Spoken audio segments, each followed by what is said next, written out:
Il y a bien des années, au cœur d'une ville du Bénin, vivait une femme nommée Mama Flora. C'était une femme dont le cœur abritait à la fois l'amour et l'amertume. Elle avait 2 filles, Adisua et Adesha, nées de 2 pères différents, mais élevées sous le même toit où l'amour était partagé de manière inégale, comme un repas qui ne suffisait pas pour tous. Adisua était l'aînée. Calme et dotée d'un cœur compatissant, elle avait perdu son père à l'âge de 4 ans. Sa mère avait lentement transformé sa douleur en méchanceté. Après quelques années, Mama Flora s'était remariée, et ce mariage avait donné naissance à Adesha, la cadette, belle, bruyante et gâtée, dont les éclats de rire résonnaient dans toute la maison, tandis que l'aînée errait sans fin dans l'ombre. La différence entre les 2 sœurs était aussi claire que le jour et la nuit. Adisua parlait doucement et préférait rester en retrait, tandis qu'Adesha était audacieuse, têtue et toujours prête à montrer qu'elle était supérieure. Mama Flora adorait sa dernière fille sans raison.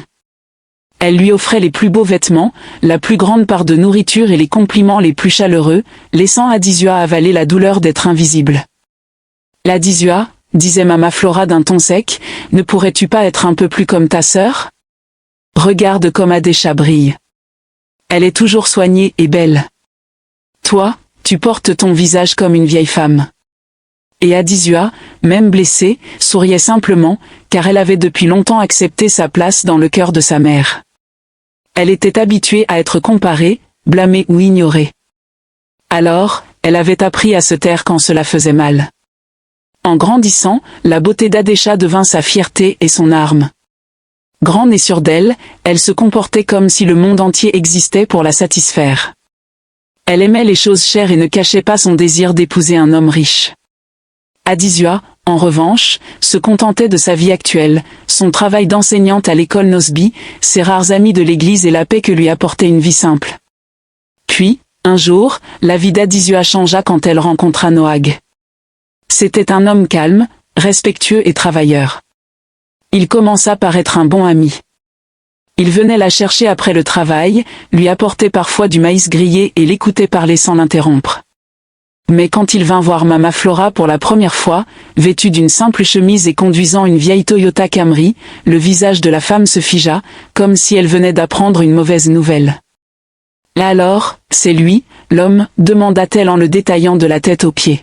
« Tu veux dire que, après toutes mes souffrances, c'est ce genre d'homme que tu ramènes à la maison ?»« Maman, c'est un bon homme, » expliqua Adisua.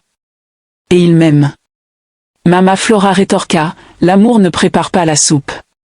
L'amour élève-t-il les enfants? Ma chère, tu ferais mieux d'épouser le bon sens plutôt que l'amour. » Malheureusement, à partir de ce jour, Adesha se moqua sans fin d'elle. « Alors, sœur Adisua, c'est lui, ton mari? Il a l'air d'être le chauffeur de quelqu'un. J'espère qu'il pourra au moins t'acheter une nouvelle robe une fois par an. » Mais Adisua ne disait rien, car elle avait appris que le silence blessait parfois plus les orgueilleux que les arguments. Le jour de leur mariage, Adisua insista pour une petite cérémonie. La salle de l'église était décorée de rubans blancs et bleus, et les invités étaient surtout des amis de l'église d'Adisua et de la famille de Noag. Mama Flora arriva en retard, le visage renfrogné. Adesha, vêtue d'une dentelle dorée, avait prévu de voler la vedette comme si c'était son propre jour.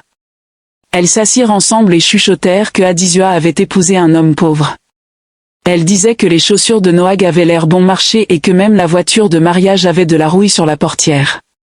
Mais Adisua sourit malgré les ragots et descendit l'allée avec paix dans le cœur, car pour elle, l'amour n'était pas une question d'apparence, mais de sécurité, et Noag lui offrait cela. Après le mariage, Adisua et Noag emménagèrent dans un appartement de 2 chambres de l'autre côté de la ville. La vie était simple, mais paisible. Noag était un expert en technologie et travaillait de longues heures sur son ordinateur portable, codant et décodant, tandis qu'Adisua postula dans une école privée en tant qu'enseignante, car elle croyait que c'était là que résidait sa vocation. Puis, après presque 4 ans, une nouvelle inattendue arriva et changea tout. Un jeudi après-midi, Adisua rentra du travail avec une enveloppe dorée et parfumée qui avait été envoyée à son école. Elle l'ouvrit lentement, mais elle savait déjà d'où elle venait. À l'intérieur se trouvait une carte d'invitation avec des lettres dorées. « Vous êtes cordialement invité à la cérémonie de mariage de Mademoiselle Adesha et Monsieur Oaz, l'union de la richesse et de l'amour. » Et en dessous, Un mot manuscrit qui enfonça le couteau plus profondément dans son estomac. « Chère sœur Adizua, bientôt, s'il te plaît. J'aimerais que tu vois à quoi ressemble un vrai mariage. » Adizua resta immobile longtemps, la lettre tremblant dans sa main. Elle sentit cette douleur dans sa poitrine se répandre lentement comme un feu. Après toutes ces années, c'était toujours une question de savoir qui était la meilleure. Quand Noag rentra ce soir-là, elle lui montra la lettre en silence. Il la lut, sourit, puis la regarda. « Et tu y vas ?» Adizua haussa les épaules. « Je ne sais pas. J'ai l'impression que si j'y vais, elle trouvera un moyen de m'humilier encore. Mais si je n'y vais pas, elle dira que je suis jalouse. » Noag s'approcha et prit sa main. « Alors, vas-y. Tu n'as plus besoin de te cacher de qui que ce soit. Tu n'es plus petite maintenant. » Adizua sourit, mais il y avait de la tristesse dans ses yeux. « Tu ne comprends pas. Ma mère sera là. Elle se vantera et ils riront. Ils te donneront des surnoms et je serai forcée de commencer à prouver des choses. Je ne veux pas de ça. » Noag embrassa doucement sa main. « Laisse-les. La bouche des gens ne change pas la vérité. J'irai avec toi, cette fois, nous les réduirons au silence. » Le jour du mariage arriva enfin, et il faisait chaud et lumineux, comme si le soleil était venu témoigner. Les rues dansaient d'excitation. Le nom d'Oise était sur toutes les lèvres, l'homme riche épousant la fille de Mama Flora. La salle du centre des événements Edo Héritage brillait comme un palais. Des voitures de luxe remplissaient le parking et des photographes se déplaçaient, capturant des images de dentelle et de fierté. Chaque invité parlait de la fille de Mama Flora qui avait attrapé un gros poisson. « Là, as-tu vu le costume d'Oise ? Cet homme est élégant. » Une femme chuchota bruyamment. Une autre répondit, « L'argent se voit sur son corps, ma sœur. Ce mariage fera la une du journal Sun. » Mama Flora se tenait à l'entrée, resplendissante dans sa dentelle dorée, saluant les invités d'une voix forte. « Ah, vous savez, ma fille Adesha épouse un vrai homme, un homme riche. Dieu a couvert mes ennemis de honte et essuyé mes larmes. Ma fille ne se marie pas avec n'importe qui. » Elle n'avait aucune réserve, seulement de la satisfaction. Et quand quelqu'un demanda des nouvelles d'Adizua, elle sourit méchamment et dit, « Elle arrive maintenant. J'espère que son mari trouvera où garer sa vieille Camry. » Puis, 30 minutes plus tard, le son d'un klaxon fit taire la foule. Tout le monde se retourna et se figea en voyant une élégante Bentley noire entrer dans la cour. C'était le genre de voiture qui faisait retenir son souffle.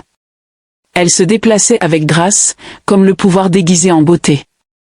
Les agents de sécurité se redressèrent immédiatement. Les invités tendirent le cou et commencèrent à spéculer. « Oh, qui est arrivé en Bentley ? Est-ce un autre homme important ?» Quelqu'un s'exclama, « Non, regardez bien. C'est Adizua, la sœur aînée qui a épousé un homme pauvre. » Un autre invité répondit. La portière de la voiture s'ouvrit et Adizua en sortit, vêtue d'une longue robe émeraude qui scintillait comme de l'eau. Son mari, Noag, descendit de l'autre côté, calme et élégant dans un costume sombre. Il fit le tour pour lui prendre la main et la guida comme un homme habitué au respect. Pendant un instant, tous les invités se figèrent. Même ceux à l'intérieur de la salle durent sortir pour voir. Puis leurs moqueries reprirent, rapides et acides. Je pensais qu'il disait que son mari était ruiné. Quelqu'un dit, peut-être qu'ils ont emprunté la voiture. Un autre répondit, et, elle doit être empruntée maintenant. Elle et son mari veulent impressionner sa sœur. Après le mariage, ils rendront la voiture à son propriétaire. Quant à Adesha les vit, elle se figea un instant. Elle ne pouvait plus respirer. Sa mère aussi cligna rapidement des yeux, incapable de cacher son choc. Mais Adesha se ressaisit rapidement. Elle rejeta ses cheveux en arrière et rit avec moquerie. « Oh mon Dieu! Alors elle a emprunté une Bentley juste pour m'impressionner. Ma sœur peut vraiment exagérer. Chut, j'ai entendu dire que son mari travaille comme chauffeur. Ce doit être la voiture de son patron. » Son rire attira l'attention des gens à proximité. Pourtant, elle continua plus fort. « De toute façon, c'est toujours mieux que cette vieille Toyota Camry, pour l'effort. » Mama Flora renchérit, au moins, l'homme a finalement sorti quelque chose de mieux que sa vieille Camry rouillée. Dieu a fait cela pour eux. Oh, assure-toi juste de ne pas rayer ta voiture, car nous ne contribuerons pas à la réparer. Cependant, Oaz, le marié, était devenu complètement silencieux. Dès qu'il vit Noag, ses yeux s'écarquillèrent et sa gorge devint sèche. Il avala difficilement sa salive. Il attrapa la main d'Adesha et balbutia. « Attends une minute. Cet homme, c'est mon patron. » Adesha fronça les sourcils, confuse. « Tes mots ? » « C'est mon patron, » répéta-t-il, horrifié. « C'est Monsieur Noagor, le PDG de No More Tech, le propriétaire de l'entreprise pour laquelle je travaille. » Le rire d'Adesha s'éteignit complètement. « Arrête de plaisanter. Tu veux dire que ton PDG, le mari pauvre de ma sœur ? » « Oui, » dit Oaz d'une voix tremblante. « Le même homme, celui qui signe mon salaire. » Adesha cligna des yeux, totalement confuse. « C'est impossible. Tu as dit que ton PDG voyageait avec des escortes de police et qu'il a 3 voitures. » Oaz baissa la voix. « C'est un homme discret. Il ne fait jamais étalage de sa richesse. Mais c'est bien lui. Oh mon Dieu, c'est lui. » En entendant cela, Adesha éclata de rire, pointant Noag de haut en bas comme s'il était un déchet. « Et tu dois être aveugle, car cet homme pauvre ici ne peut jamais. » Avant qu'elle ne puisse terminer, Oaz se retourna et lui donna une gifle retentissante sur la joue. Le son résonna dans le microphone comme un coup de tonnerre. « Tais-toi, avant de me détruire. Tu n'as aucune idée de ce que tu viens de dire. » Tout le monde autour d'eux se figea. « Le marié a giflé la mariée », s'exclama quelqu'un. Un autre renchérit, « Maintenant, à cause de la Bentley, les problèmes arrivent à ce mariage. » Adesha, sans voix, tenait sa joue, choquée. Mama Flora ouvrit grand la bouche, incapable de parler. Noag entra silencieusement dans la salle et prit place. Leur présence imposait plus de respect que n'importe quel discours. Le maître de cérémonie essaya de sauver l'ambiance en faisant une blague. Et, une petite incompréhension familiale. Mais le mal était fait. La mariée entra avec honte, tandis que le visage du marié resta aussi sombre qu'un orage. Quant à Adizua, elle s'assit calmement à côté de son mari. Ses yeux étaient calmes mais profonds, et elle sourit intérieurement. Tous les jours ne sont pas faits pour le pardon. Certains jours sont faits pour la justice. Quand vint le moment du toast, Noag se leva et demanda le micro à la place de sa femme, la sœur de la mariée. Sa voix était douce et basse, mais elle portait une puissance qui remplit la salle. Bonjour à tous. Félicitations à Oaz et Adesha. Eh bien, contrairement à ce que vous pourriez penser, ma femme n'est pas venue ici pour remporter un trophée, et je ne suis pas venu ici pour juger. Nous sommes venus parce que nous avons été invités en tant que famille. Mais puisque nous sommes tous ici et que nous avons été jugés avant même d'entrer, je voudrais dire quelque chose sur la fierté et l'humilité. Un silence se fit, et Oaz faillit se faire dessus. Noag continua, « Je suis le PDG de No More Tech, une entreprise sur laquelle je travaillais secrètement avant de me marier avec ma femme. Et s'il y a une chose sur laquelle j'ai bâti mon entreprise, c'est l'humilité. Nous avons une tradition dans mon entreprise, un acte d'humilité que nous appelons service et caractère. Nous croyons que chacun, peu importe sa position, doit comprendre la dignité du service. Alors aujourd'hui, en l'honneur de la famille et pour nous rappeler que la fierté doit toujours s'incliner devant la grâce, j'offrirai cette même leçon à mon cher employé, Monsieur Oaz. » La salle se tut à nouveau. La bouche d'Oaz s'ouvrit. « Monsieur, » la voix de Noag resta ferme. Pendant 6 mois, à partir de la semaine prochaine, vous servirez dans le département des relations extérieures de notre entreprise en tant que chauffeur. Votre salaire et votre poste resteront les mêmes, mais votre devoir sera de servir, pour apprendre ce que signifie vraiment le respect. Ce n'est pas une punition. C'est une éducation. Les invités restèrent bouche bée. Un homme à l'arrière murmura, « Chauffeur à son propre mariage ? Ah, cette vengeance est plus douce qu'un gâteau africain. » Le maître de cérémonie lâcha son micro et resta bouche bée. Le ventilateur de Mama Flora tomba de sa tête. Adesha se leva et s'écria, « Vous ne pouvez pas humilier mon mari comme ça. Pas aujourd'hui. » C'est mon jour de mariage. Adisua se leva et lui fit face. Ma chère sœur, personne n'est humilié. Ton mari gardera son salaire intégral, mais il apprendra ce que signifie servir. Pendant des années, vous vous êtes moqué des gens qui avaient moins. Peut-être que cette leçon vous rappellera que personne n'est trop haut pour s'incliner. Une invitée près de la scène rit jusqu'à s'étouffer. Ah, celle-ci est une vengeance premium dans une robe de créateur. Une autre ajouta, voilà la fierté. Ils éteignirent le micro. Adesha pointa Adisua du doigt, en colère, tu es venu ici pour me couvrir de honte. Mais Adisua répondit calmement, non, je suis venu parce que tu m'as invité. Tu voulais que je voie à quoi ressemble un vrai mariage. Eh bien, je l'ai vu, et je pense que je devrais aussi t'enseigner quelque chose de réel. Oaz serra les poings, respirant difficilement. Il regarda sa femme, puis son patron, puis la foule qui les observait comme un public attendant un verdict. Finalement, il soupira. Si c'est la leçon, alors je l'accepte. Quoi? Adesha hurla. Oaz, tu ne peux pas, Oaz la regarda avec des yeux fatigués. Assez.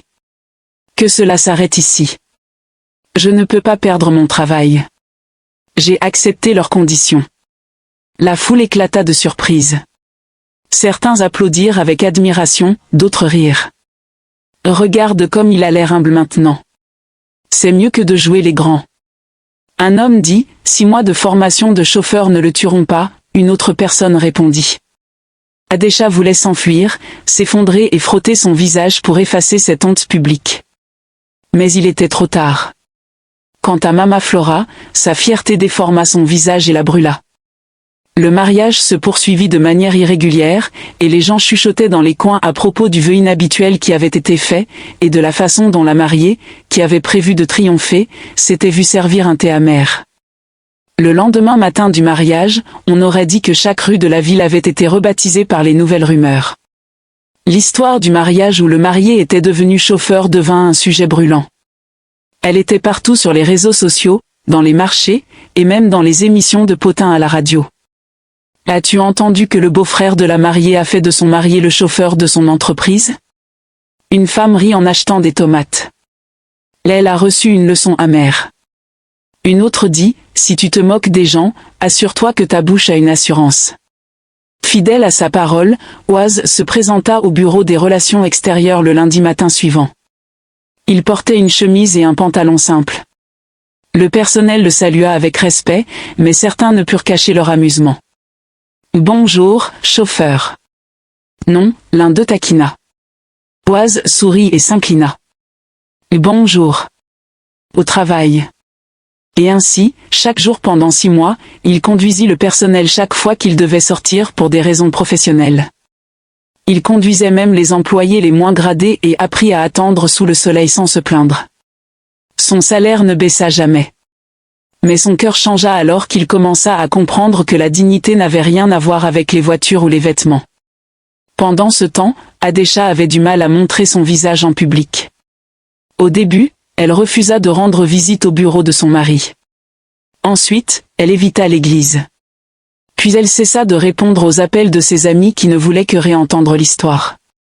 Mais même à la maison, elle devint silencieuse, car la fierté l'avait quittée sans permission.